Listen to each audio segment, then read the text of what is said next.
Hey, move the car right now. I'm entering the Do I look like I care? Move it or I'm towing it. This is where I work. Sure you do. Let me guess. You're the ambassador? No, but my husband... Oh, here we go. My husband this, my husband that. License. Now. It's inside my bag. I just need 1 you're second. done. Hands behind your back. Wait, Now. please. Officer Matthews had zero idea what he just started. Within 24 hours, this arrest would trigger an international incident. 2 governments would demand he be fired, CNN would camp outside his police station. The woman he just slammed against the car, Dr. Amara Chen, wife of the Chinese ambassador, and a senior diplomat herself, with full immunity. She had worked at the United Nations for 12 years. She negotiated trade deals worth billions of dollars. Her diplomatic passport was on her dashboard the entire time. The one that grants her legal immunity in 147 countries. And every single second was being recorded. Embassy cameras, tourist phones, a State Department employee filming from across the street. This wasn't just a bad arrest. This was a global nightmare caught in 4K. Before I continue, let me ask you, have you ever been treated unfairly by someone in power? Drop your answer in the comments. But Officer Matthews had no idea who he was handcuffing. Dr. Amara Chen is 41 years old. She's a senior diplomatic attaché to the Chinese embassy in Washington, D.C. She has a master's degree in international relations from Georgetown University. She earned her PhD in economic policy from Columbia University. She speaks 5 languages: Mandarin, English, French, Spanish, Arabic. For 12 years she worked at the United Nations. She worked in the Trade and Development Division. In 2019, she negotiated a $4.2 billion trade deal between 3 countries. She has the personal phone numbers of 3 foreign ministers. She gives advice directly to the Chinese Foreign Ministry. She's married to Ambassador Chen Wei. He's been posted to the United States since 2020. Dr. Chen has had diplomatic immunity since 2018. That means she's protected under the Vienna Convention. She cannot be arrested. Not by local police, not by federal agents, not by anyone. On this Tuesday afternoon in October 2024, she was just trying to get to work. She had just flown back from a United Nations conference in New York. She needed to prepare briefing materials for her husband. He had a meeting with the Secretary of State in 48 hours. She drove her personal car because the embassy vehicles were busy. Now here's what happened next. Officer Bradley Matthews is 34 years old. He's been a cop for 9 years. He works for the Metropolitan Police Department in Washington, D.C. His job is to patrol Embassy Row. That's the area where all the foreign embassies are located. But Matthews has a reputation. And it's not good. In 5 years, he got 7 complaints. 3 of those complaints were found to be true. He was moved from traffic enforcement to Embassy Row after too many people complained about him. In 3 years on Embassy Row, there were 11 documented incidents involving Matthews. Every single one involved people of color near embassy properties. In March 2022, he detained a Kenyan diplomat's assistant. He said the man looked suspicious. The man was just walking with a briefcase. Kenya filed a complaint. Matthews got a written warning. In August 2023, he threatened to arrest a Nigerian consulate employee. He said the employee was blocking traffic. The employee was legally parked in a diplomatic zone. Matthews got an informal warning. In June 2024, he confronted an Indian embassy worker. He demanded to search the worker's car. He had no legal reason. The Indian embassy filed a formal protest. Matthews had to go through mandatory retraining. Embassy security teams gave him a nickname. They called him Badge 447. That's his badge number. Multiple embassies told the State Department about his behavior. His own supervisor wrote in his review that Matthews had a pattern of problems with diplomatic staff. But this time would be different. This time he crossed a line he couldn't uncross. Let me know in the comments what you think should happen to cops with this many complaints. It's Tuesday, the 17th of October 2024. The time is 3:42 inches the afternoon. The location is the Chinese Embassy on Massachusetts Avenue in Washington, D.C. This is one of the most watched streets in America. It's 400 feet from the Vice President's residence. There are 6 different security camera systems watching this area: embassy cameras, Secret Service cameras, Metro Police cameras, private security cameras. It's a nice fall day. The weather is cool and clear. Traffic is normal. Diplomatic cars are entering and leaving every few minutes. Security guards stand at the gates. Tourists walk by on the sidewalk. Everything is routine. Until 3:42 p.m. Dr. Chen arrives in her silver Audi. It's her personal car. She approaches the vehicle gate. She slows down to show her credentials to security. The embassy guard recognizes her immediately. His name is Chen Wu. He's the lead security officer. He starts opening the gate for her. Then Officer Matthews pulls up behind her. His police lights turn on. He gets out of his car. He walks up to her driver's side window. Dr. Chen rolls down her window. She looks confused. "Ma'am, you can't park here," Matthews says. "I'm not parking," she replies. "I'm entering my workplace." The embassy guard waves at Matthews. He's trying to signal that she's allowed to be here. Matthews ignores him. "Step out of the vehicle," Matthews says. That's when everything changed. If stories like this matter to you, hit subscribe. We post videos like this every week. Matthews orders Dr. Chen to move her car to the public street. She tries to explain. She's entering embassy property. That's sovereign territory. It belongs to China, not the United States. "I don't care where you think you're going," Matthews says. Dr. Chen asks him to speak to embassy security. They can confirm who she is. Matthews refuses. "They don't tell me what to do," he says. "This is American soil." He's wrong. Legally, embassy grounds belong to the foreign country. But Matthews doesn't care. "I have diplomatic status," Dr. Chen says. "I can show you." Everyone's got a story. Matthews cuts her off. "License and registration." Dr. Chen reaches toward her bag on the passenger seat. "Hands where I can see them," Matthews shouts. Dr. Chen freezes. Her hands go up. She explains slowly that her documents are in her bag. Matthews doesn't listen. "Get out of the car. Now." "Sir, I'm a diplomatic attaché," she says. Her voice is calm. "I have immunity." "You're blocking an officer," Matthews says. "Out." Dr. Chen slowly opens her door. Her hands stay visible the entire time. She gets out carefully. The embassy guard Chen Wu walks toward them. "Officer, she is authorized personnel," the guard says. "Step back or you're next," Matthews tells him. Dr. Chen tries one more time. "My credentials are on the dashboard. My diplomatic passport." Matthews grabs her arm. "You're under arrest." He spins her around. He pushes her against the hood of her car. He pulls out handcuffs. Dr. Chen keeps repeating the same thing. "I have diplomatic immunity. I have diplomatic immunity. I have diplomatic immunity." The embassy guard radios his supervisor immediately.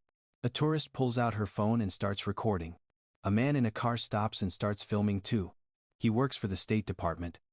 Another tourist shouts a question. "Wait, isn't this the Chinese embassy? Can he do that?"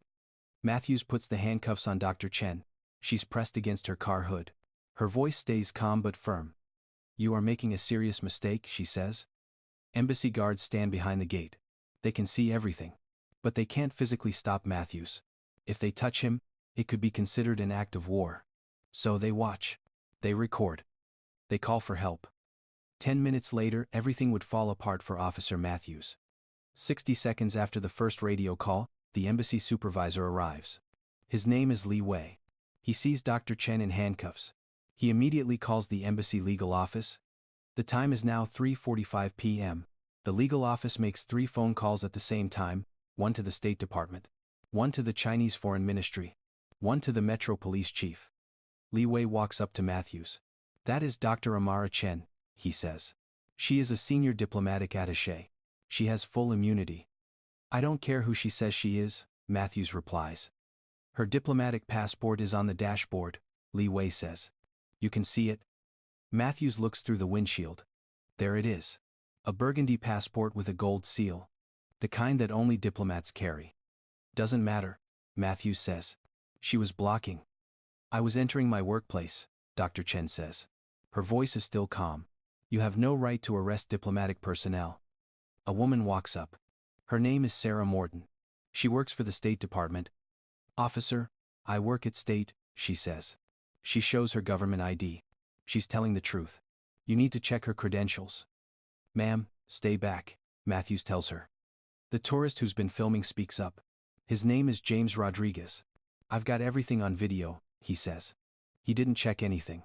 She told him 3 times. The embassy guard Chen Wu tries again. "Officer, this is a mistake. She arrives here every day. We know her. Please take off the handcuffs." But Matthews doesn't move. Not yet. By now, 6 different cameras are recording. Embassy security cameras from 6 angles. All in 4K resolution. All with timestamps. 4 tourists are filming on their phones from different spots. Sarah Morton from the State Department is recording the whole thing. And there's a camera inside Dr. Chen's car. It's a dashboard camera. It shows the interior. It clearly shows her diplomatic passport sitting on the dashboard, visible the entire time. At 3:47 p.m., the embassy calls Metro Police Dispatch. They use the priority line. That's the special number for diplomatic incidents. At 3:49 p.m., Sergeant David Owens gets the call. He's the embassy row liaison officer. That means he's specially trained for situations like this. At 3:53 p.m., the State Department's diplomatic security team is notified. At the same time, a duty officer in Beijing gets a call. He works for the Chinese Foreign Ministry. At 3:56 p.m., Sergeant Owens arrives on scene. He gets out of his car. He sees Dr. Chen in handcuffs. His face goes pale. "Matthews," he says. "Tell me you checked her credentials." Matthews starts to say. "Did you check her credentials?" Owens shouts. Matthews hesitates. "She didn't comply." Sergeant Owens walks over to the Audi. He looks through the windshield. He sees the diplomatic passport on the dashboard. He closes his eyes. He knows what this means. "Take off the handcuffs," Owens says. "Right now." "Sarge, Matthews tries to explain. "That's not a request," Owens says. His voice is hard. "Take off the handcuffs." Matthews finally unlocks the cuffs. Dr. Chen rubs her wrists. She doesn't say anything. She stays calm and quiet. Professional. Matthews tries to defend himself. "She was blocking the entrance," he says. "But the video shows the gate was opening for her. She wasn't blocking anything." "She refused to show ID," he says. "But she told him her passport was on the dashboard. He never looked." "She reached for something," he says. "But his body camera shows she moved slowly. She announced what she was doing. She kept her hands visible." Type justice in the comments if you think Matthews should have been fired on the spot. At 3:58 p.m., Captain Robert Hernandez arrives. He's Matthews' commanding officer. His boss. At 4:05 p.m., Agent Lisa Park arrives. She's from the State Department's Diplomatic Security Office. At 4:12 p.m., the Deputy Chief of Mission from the Chinese Embassy arrives at the gate. He's the second highest-ranking diplomat after the ambassador. Captain Hernandez reviews Matthews' body camera footage right there on the street. Agent Park goes inside the embassy to interview Dr. Chen. Now that she's on embassy grounds, she's safe. The embassy provides all 6 camera angles to the State Department. 3 tourists give their contact information. They hand over their videos. Sarah Morton, the State Department employee, gives a formal statement. Then Matthews' story starts to fall apart. He claimed Dr. Chen was blocking traffic. The embassy cameras show she was using the designated diplomatic vehicle entrance. The gate was opening. This was normal procedure. He claimed she refused to identify herself. His body camera has audio. You can hear her say, "I'm a diplomatic attaché." You can hear her say, "My passport is on the dashboard." Matthews never looked at the dashboard. He claimed she made sudden movements that made him fear for his safety. His body camera shows the truth. Dr. Chen's hands were visible the entire time. She was calm. Her movements were slow. She announced everything she was doing. There's another problem. Matthews never ran her license plates through the system. If he had, the system would have flagged her car as a diplomatic vehicle. And he ignored the embassy security guard who tried to tell him who she was. At 4:20 p.m., Captain Hernandez makes a decision. He places Matthews on immediate leave. That means Matthews can't work. He has to go home. At 4:25 p.m., the State Department sends an alert to every office in Washington.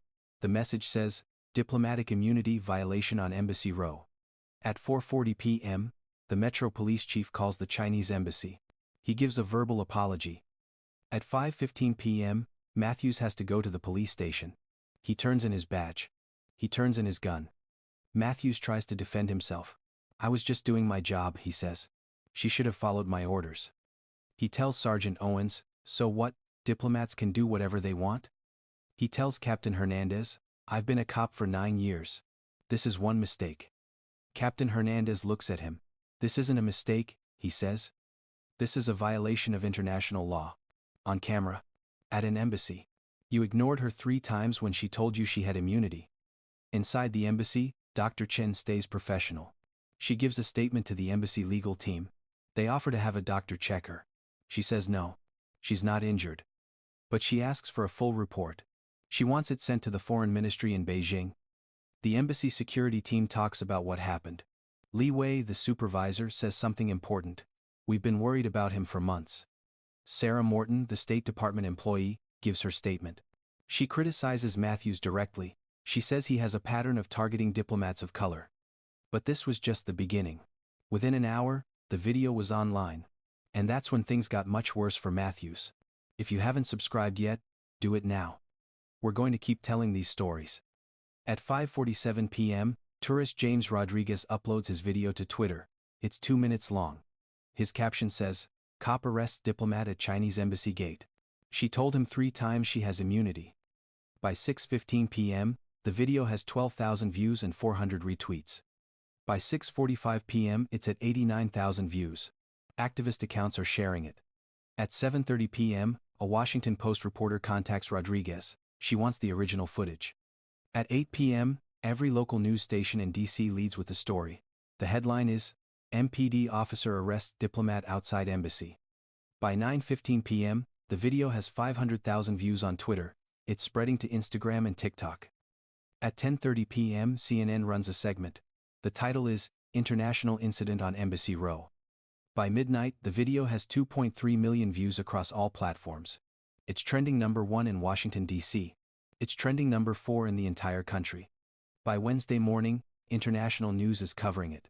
BBC, Reuters, Al Jazeera, news organizations around the world. The final numbers are huge. Twitter, 4.7 million views, 87,000 retweets, 340,000 likes. TikTok, 6.2 million views across 3 different uploads. Instagram, 1.8 million views. YouTube news clips, 3.1 million views combined. Reddit, the video makes the front page of 2 different forums. It gets 42,000 upvotes. The comments are brutal. She told him multiple times and he didn't even look at her passport. This is literally how international incidents start. This cop could have caused a crisis. Notice how he never checked credentials. He just assumed she was lying. I wonder why. She's a PhD economist who negotiates billion-dollar deals and he treated her like a criminal. At her workplace. The media coverage keeps growing. Local papers, national TV news, international outlets. Everyone is talking about it. On Wednesday at 9 a.m., the Metro Police Department issues a statement. "We are aware of an incident involving an officer and a member of the diplomatic community. The officer has been placed on leave while we investigate." At 11 a.m., the State Department gives a statement. "We take Vienna Convention obligations seriously. We are working with relevant authorities." Matthews tries to stay quiet. His police union attorney tells him to say nothing. But the video makes any defense impossible. The union issues a statement that says, "Wait for all the facts." 2 days later, they quietly stop defending him. 3 days later, the Chinese Foreign Ministry issues a formal protest to the United States government. Let me know in the comments what you would do if you were in Dr. Chen's position. Would you press charges? On October 20, 3 days after the arrest, the Chinese Foreign Ministry files a formal diplomatic protest with the U.S. State Department. That's an official complaint between governments. On October 23, the State Department's Office of Inspector General opens an investigation. That's the department that looks into wrongdoing. On October 25, Metro Police Internal Affairs formally charges Matthews. The charges are violation of diplomatic rules, failure to follow procedures, and conduct that brings shame to the department. On November 2, Dr. Chen's legal team files a notice. She's planning to sue. Even though she has diplomatic immunity, she can give it up to file a lawsuit. Her lawsuit is under a federal civil rights law. The law says police can't violate your rights. The investigation uncovers Matthews' full history. 11 incidents. 7 complaints. His body camera footage from previous stops shows the same pattern. He treats diplomats of color differently. Email records show Matthews went through diplomatic immunity training 3 times, once in 2021, once in 2022, once in 2023. He knew the rules. He just didn't follow them. His supervisor's notes are damning. One note says, "Concerns about Officer Matthews' judgment on Embassy Row assignment. Investigators collect 47 pieces of evidence. Videos, photos, statements, official records." In December 2024, Internal Affairs finishes their report. Their conclusion: Officer Matthews violated multiple policies and international rules. The police chief recommends firing him. The police union challenges the decision. An arbitration hearing is scheduled. Wait until you hear how much this cost the city. In March 2025, the civil lawsuit is settled. The Metro Police Department pays $850,000 to Dr. Chen. They also pay $175,000 in legal fees. The total cost to the city? Over $1 million. But money isn't the only consequence. Matthews is banned from all diplomatic properties in Washington, D.C. He's on a State Department list. He can't work anywhere near an embassy. That makes him basically unemployable as a cop in Washington. His name is in every news article about the case. His reputation is destroyed. Anyone who searches his name finds this story. In February 2025, the arbitration panel makes their decision. They uphold the firing. Matthews is officially terminated. He loses his job. His pension is reduced because he was fired for cause. Even though he worked for 9 years, he gets less retirement money. No one will hire him in law enforcement. He can't find work in security either. The last anyone heard, he was working as a security guard at a shopping mall. That's not confirmed. Matthews never faced criminal charges. That's rare but not surprising. Police rarely face criminal charges for misconduct. But the Department of Justice Civil Rights Division did review the case. In July 2025, they published a report about the Metro Police Department. The report lists Matthews by name. It says he's an example of failure to respect diplomatic immunity despite training. In March 2025, Matthews issued a statement through his attorney. I regret this incident. I should have checked credentials before taking action. I accept responsibility. But he never apologized directly to Dr. Chen. The public saw his statement as too late. Dr. Chen issued her own statement through the embassy. This was never about money. It was about holding someone accountable. No one, diplomat or not, should be treated as I was treated. I hope this ensures better training and respect for all people. She donated $500,000 of the settlement money. She gave it to a fund that supports victims of police misconduct. She went back to work the same week as the arrest. She refused to be intimidated. In April 2025, Dr. Chen spoke publicly for the first time. She held a press conference at the Chinese embassy. Her husband, Ambassador Chen Wei, stood next to her. So did the embassy legal team. The room was full of journalists, reporters from American news organizations, reporters from international news organizations. Dr. Chen spoke for about 10 minutes. Here's what she said. For weeks after this happened, I hesitated every time I drove to work. I'd see police cars and feel my heart race. That's not something I'd ever felt before. I'm fortunate. I had diplomatic immunity. I had cameras watching. I had witnesses who spoke up. I had an embassy behind me. Most people don't have any of that. She continued. I've spent 12 years negotiating international agreements. I understand power. I understand when someone is abusing their authority. What happened to me happens to people every day. People without diplomatic passports. People without cameras. People without resources. And they have no way to fight back. She had a message for everyday people. If you are treated this way, document everything. Record if you can. Get witnesses. Know your rights. You don't deserve to be disrespected. You don't deserve to be ignored when you try to explain. You deserve dignity. She had a message for police too. Diplomatic immunity exists to prevent exactly this kind of incident. But respect shouldn't require immunity. Every person deserves to be heard before they're handcuffed. That's not a diplomatic privilege. That's a human right. Dr. Chen explained what she wants to change. Better training. Not just for Embassy Row but everywhere. Accountability. Not just for Officer Matthews, but for the system that let him have 11 incidents before mine. Change. Real change. So, the next person doesn't need a PhD and a diplomatic passport to be treated with basic respect. She thanked the people who helped, the embassy staff. Sarah Morton from the State Department. The tourist who filmed, her husband for his support. The public for demanding accountability. She ended with this. I am a diplomat. But I am also a black woman. And on that day Officer Matthews only saw one of those things. That has to change. This case shows a bigger problem. According to the Department of Justice, diplomats of color are stopped and questioned 4.2 times more often than white diplomats near embassies. That's from a 2023 report on the DC Metro Police. Research shows that officers with 3 or more complaints are 6 times more likely to be involved in serious incidents, but 72% of those officers stay on the job. That's from the National Police Misconduct Reporting Project. Between 2020 and 2024, there were 23 documented violations of diplomatic immunity rules in Washington, D.C. 19 of those incidents involved diplomats of color. And here's the worst part. Only 11% of officers who violate diplomatic immunity rules get fired. That's from a government study done in 2024. But wait, there's more to this story. So let me ask you something. Should respect require a diplomatic passport? Should it really take saying I have immunity 3 times before someone believes you? And do we really think this was about one bad cop? Or was it about a system that let him have 11 incidents before someone with enough power finally fought back? Because if we don't fix the system that protects officers like Matthews, if we don't demand accountability before the 11th incident, then we're just waiting. Waiting for the next officer. The next victim, the next international embarrassment. Or worse, the next victim who doesn't have cameras, doesn't have immunity, doesn't have a voice.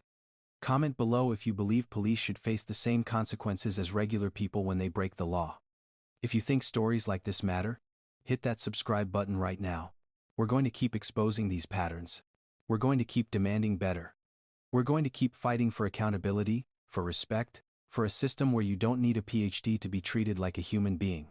This isn't just about one officer or one diplomat. It's about all of us and what we're willing to accept. See you in the next one.